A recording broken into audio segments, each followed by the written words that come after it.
Hey sweeties, here we are, tier 2, core activation, getting the body a lot warmer.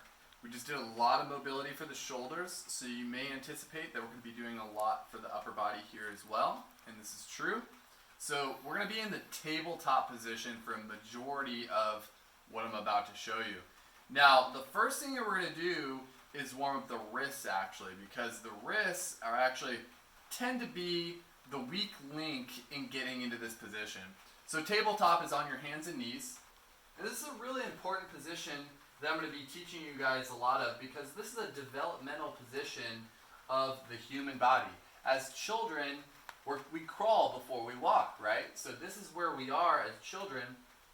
And if we revisit this position a lot as adults, essentially what we're going to do is teach our body to be youthful, agile, strong, and working efficiently just like a child's is, right? Children don't experience joint pain, chronic joint pain. They're very mobile, right? We want our bodies to be just like that. So this first thing that we're going to do is warm up the wrists. As I already said, have your fingers spread as much as you can. Have your elbows completely straight. Now you can see my fingers are pointing forward. I'm going to do 5 circles with my shoulders around my hands. Go ahead and join me. I'm at 2, 3, I'm going clockwise right now, 4, 5. Reverse, counterclockwise. 1, 2, 3, 4, and 5. Good. We're going to do one more. I'm going to allow you to choose. Do you want to go sideways, or do you want to play with how far back you can go? That's your choice. Basically, see where you feel comfortable in rotating your fingers back towards you. So I'll do a moderate position here. And we're going to do the same thing. Spread our fingers and do 5 circles one way. Go ahead and join me. 2, 3, my elbows are still straight. This way is a lot more intense. Take some practice getting good at the wrists being strong in this position. 5, reverse. The bigger the circles, the more mobility and strength you're going to get out of the wrists. So how far can you go forward? How far can you go back? Play with that a little bit. Sideways. This will be my last one. Good. Now we're going to shake out after that. So what we did there is 5 rotations one way with the fingers pointed forward, 5 rotations the other. Pull the fingers back, 5 one way, 5 the other. And you'll feel that for sure. Okay, now that was just the warm-up. So that was something that you're going to do just one time in preparation for what I'm about to show you. The next 3 things are going to be in tabletop position as well. The first is called a SCAP Pushup or a scapular retraction. The scapula are the bones that hold your shoulder together. Okay? It's the stability and movement bone that keeps all the shoulder joint working properly, right? So you have your rib cage and then the scap floating on top of the rib cage to hold the shoulder where it is. Now the scapula themselves are very rarely trained because we don't know how to train them. We know how to do arms. Okay, I can work my arms. I know how to do shoulder as far as like pushing goes. But how do I actually move my scapula forward, back in a conscious way? So this is what I find to be the best way to do that. Tabletop position, as I said. I'm going to demonstrate to you once how I like to show that the scap can move together and apart. So the awesome video person is going to come and zoom in right onto my scaps. And you guys are going to notice how the bones will come together to pinch my shirt together right in the middle of my spine. I'm retracting my shoulder blades right now. That's retraction. Now protraction is where I push my shoulder blades apart. Now you can see my shirt pulling apart. The scaps are going away from one another to create space in my upper back. protraction, retraction. So you can see shoulder blades coming together, shoulder blades going apart. Now as I do this, my elbows don't bend and my body does not move forward or back. So you can see elbows straight. Body is not moving forward, backward. My spine isn't arching. My head isn't going anywhere. I'm literally just isolating my scapula to move together and apart. Now, if you've never moved your scapula consciously, like I just did, this can be a really weird thing to coordinate.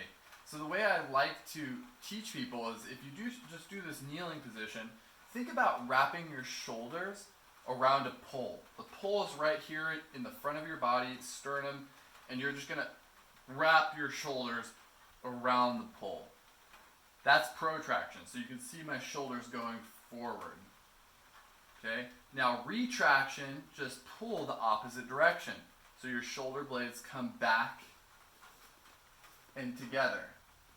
So maybe you can see how the shirt is pinching together in between my shoulder blades. And now I'm wrapping my shoulders around the pole and my shoulders are going away from each other. Back and forth.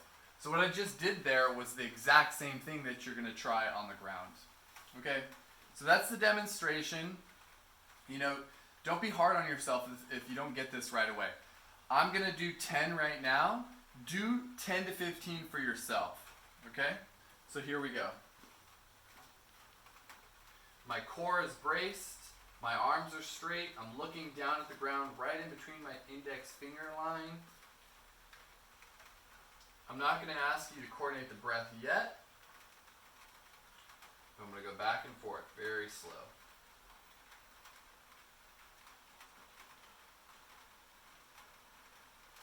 Now you may be wondering, okay, you're moving your scaps, Tyler. Scapula are part of my shoulder. But what muscles am I working here? Good question. Well, the muscles that we're working in the shoulder are called the serratus, which we've not talked about. Serratus work in protraction, where I am right now. They pull your shoulders forward and up, like I'm doing. And then when you go back into retraction, I got rhomboids in between the shoulder blades. Serratus and subscap here.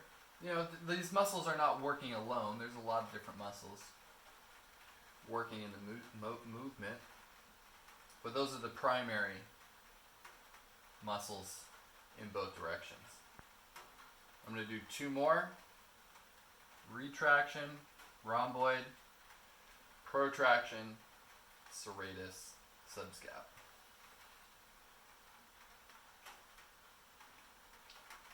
Awesome. Great. So now you may notice mostly what's burning for you there or feeling like it's working is triceps or just front of the shoulder in general. And that's normal, okay? You're holding a lot of weight there for a fair amount of time. That's what you're actually going to feel. There's not going to be like a burning sensation of like, oh, I feel my scaps burning like that. Not in this exercise. This is a coordination exercise. This is an exercise that's going to create mobility and good posture and control in your shoulders. Okay, now the next one is a cat-cow. Done a ton in yoga.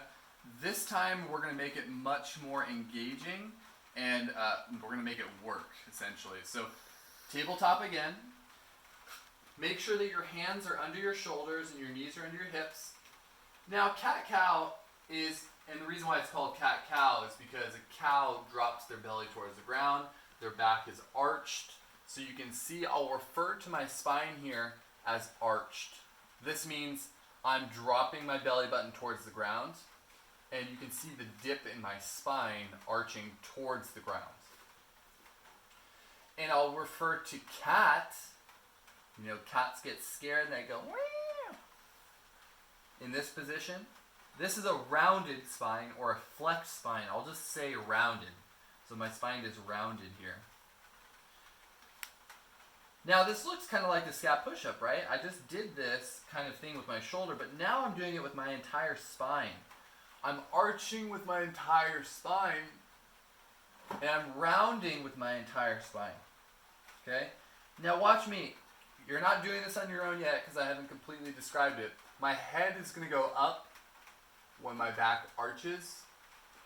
My head is going to go down when my back rounds.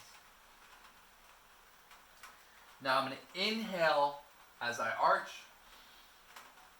Exhale as I round. Inhale. Exhale. Okay, now to make this work, I'm going to really feel my back here. I'm flexing my spine, so push into the end range of your spine. And then when you come into cat, you're actually going to round as much as you can, tighten your abs as you exhale, and squeeze your glutes. You're not going to see that, and that's really hard to coordinate. But if you can tell at all that I just locked my glutes in, like that, that's going to give me a lot more engagement. I'm also tightening my abs. Now my spine is really working, really engaged. My core is locked. Now I let go the other direction. Inhale. Exhale. Squeeze the glutes, tighten the abs. Exhale. I'm going to do 8 more. Do 10 to 15 on your own.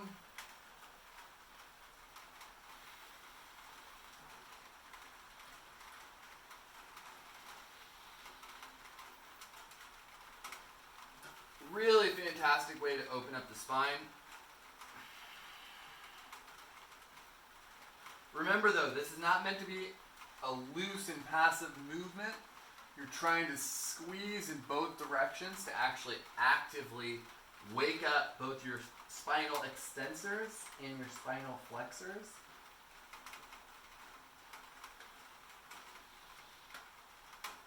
Inhale, arch. Exhale, flex and cat. Glutes. Got 3 or so more.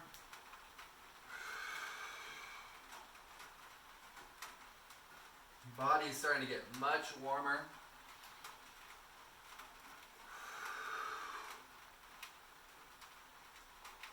One more.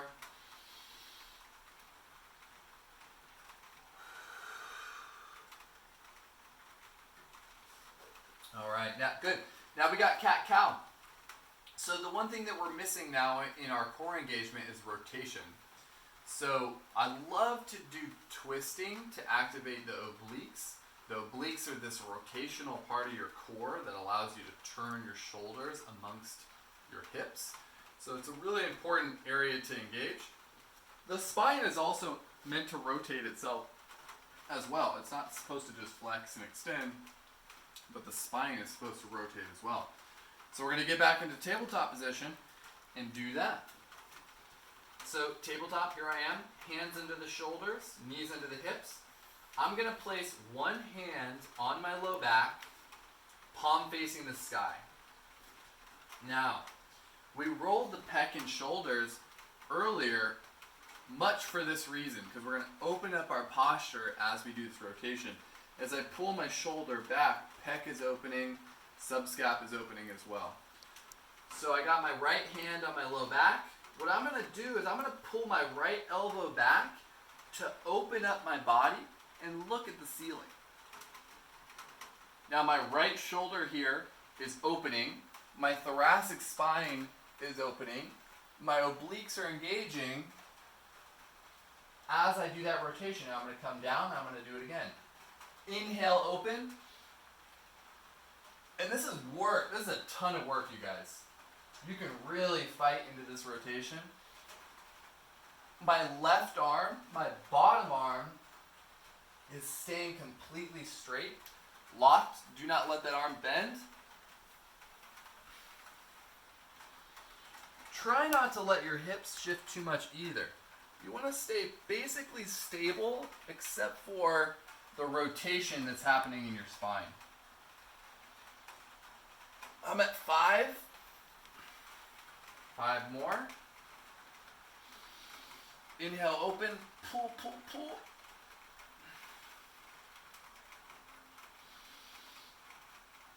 7.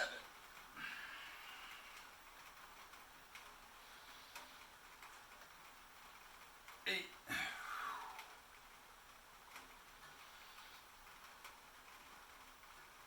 1 more.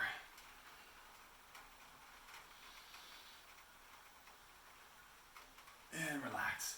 Now, that kind of exercise tends to be much more difficult than a lot of others, is because we don't practice rotating very often.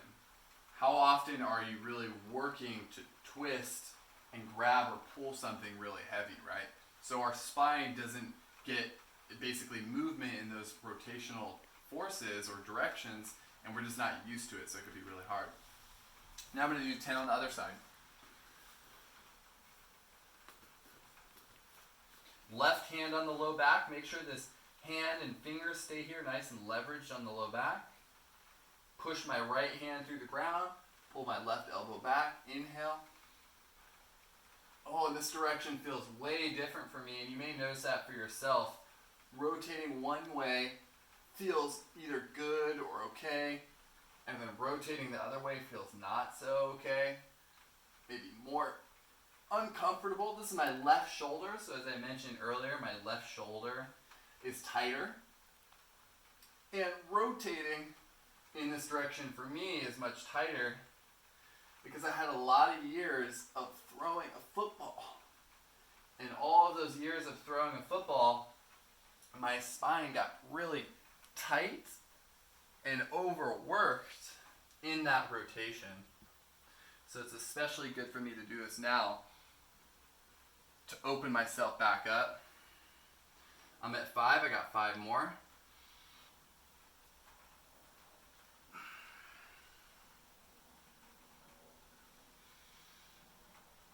You want to do this very slow, don't go fast.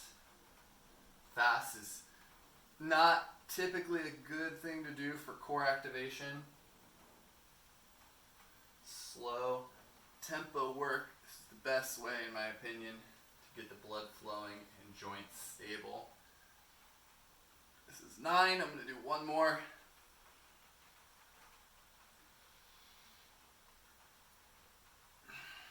Alright, 10. Alright, you guys, so I just showed you the 3 exercises that you're going to be repeating. We got the SCAP Pushup, the flexion, hard working cat-cow, and then the T-spine rotation with the shoulder opening that I just showed you. Okay, 10 to 15 of each, your choice. Do at least 1 more set, 2 more for bonus. And if you're moving on to tier 3, I'll see you there. If you're not, I'm glad you made it this far, and I hope you feel great and your body's nice and warm at this point, and I'll see you next session.